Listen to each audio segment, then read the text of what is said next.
Bonjour Tristan, Bonjour. de My Science Work. Donc, tu es avec moi aujourd'hui pour nous raconter comment vous avez développé l'entreprise à distance pendant plusieurs années, c'est ça? Pendant 5 ans, oui. Pendant 5 ans. Pendant 5 ans, quand on était basé à San Francisco, à Essex. Et comment ça s'est passé alors? Qu'est-ce qui était à l'origine et qu'est-ce que vous avez fait en premier pour pouvoir le faire? Alors, la première chose à faire, c'était d'instaurer des moyens de communication qui étaient adaptés, donc, évidemment Skype, Zoom, avec surtout une discipline qu'il faut mettre en place et une régularité. Alors, on avait mis en place des entretiens one-to-one, hebdomadaires, de suivi. Il y avait un codir toutes les 2 semaines, alors qu'avant, c'était tous les mois, on les avait, et des calls selon les besoins de chacun en plus. Ensuite, chacun devait nous envoyer un point hebdomadaire, donc, très fourni, de la réalisation de ses objectifs de façon bimensuelle. Et dans le call qui suivait, on faisait un point sur les nouveaux objectifs à atteindre à chacun.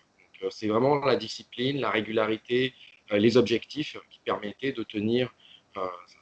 Ensuite, c'est l'écoute et la communication, ça reste une priorité, mais il faut tenir cette discipline et la règle est simplement d'assurer sa présence à ce moment-là. Donc du coup, vous êtes arrivé à rester proche. Tu as des exemples qui te reviennent malgré cet éloignement? Donc au début, il fallait un peu rassurer certains qui avaient du mal à être éloignés physiquement. Donc ce qu'on avait fait, c'est mettre en place un canal de chat par groupe pour l'ensemble de l'équipe, donc via Skype. Donc ça pouvait être pour de la veille, pour de l'échange sur des sujets internes, mais aussi pour des blagues et de la détente.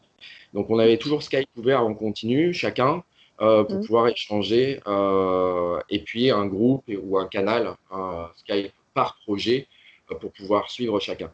Donc ça permet vraiment d'avoir un pilotage global de l'entreprise, tous ces moyens-là, en continu sur une journée. Donc pour nous, voilà, c'est plus fluide et plus performant que quand on avait des réunions physiques et pendant les 5 années précédentes, justement, la mise en place du télétravail, on se réunissait pour parler. Et c'est pas vraiment la meilleure des façons. C'est ce flux continu d'informations avec chacun, pouvoir graviter sur des sujets très sérieux, autant que sur des blagues et pour renforcer l'esprit d'équipe. C'est ce qui nous permettait vraiment de renforcer les liens entre nous. Ok, donc certains dans l'entreprise ne s'étaient jamais rencontrés. C'est arrivé, oui. Et nous-mêmes, Ok. certaines personnes, à la fin des années, on ne les avait jamais rencontrées. On les avait recrutées après 3 entretiens, par exemple Skype, mais Mhm. physiquement jamais. On les a découverts après en allant dans le bureau et ils se réunissaient de temps à Ok. autre à Paris. Et tu peux nous donner une idée de la taille de l'équipe? Oui, il y avait une dizaine de personnes. Donc on D'accord. était 12. Il y en avait un qui faisait du télétravail depuis la Belgique aussi, depuis chez eux à Paris. Et puis on avait une équipe aussi qui était aux États-Unis, euh, autour de là où on travaillait. Ouais, c'est dingue parce que sur plusieurs fuseaux horaires aussi, c'est sacrément bouleversant. Exactement. Et Euh, vas-y. euh, dis- Quelles sont les mises en garde que tu peux adresser à des managers qui découvrent le travail à distance aujourd'hui, des écueils dans lesquels il faut éviter de tomber? Alors je reviendrai un peu sur justement le fait de se rapprocher. Il y a moins de distance hiérarchique dessus.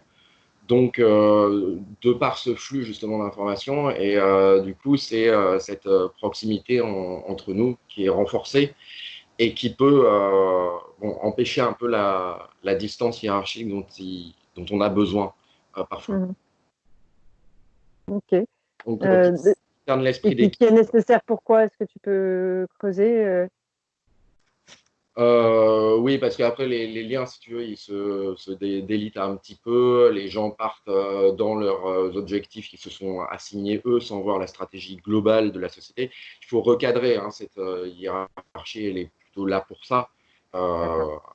Euh, on n'était pas dans le sens, voilà, il faut un chef, absolument pas. Au contraire. Mm.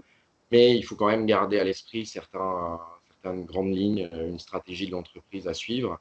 Et voilà, le fait de travailler à distance, parfois, euh, peut empêcher les gens de Mm. garder la bonne ligne directrice. Ça reboucle avec la discipline dont tu parlais au début. Exactement. Ok. Du coup, qu'est-ce qui a changé pour toi? Qu'est-ce que tu gardes de cette période? C'est l'efficacité en fait. Que ce soit pour l'équipe ou pour moi. Il y avait plus de liberté pour chacun et donc beaucoup plus de confiance mutuelle. Donc les gens ils s'organisent comme ils veulent et seul finalement le résultat compte.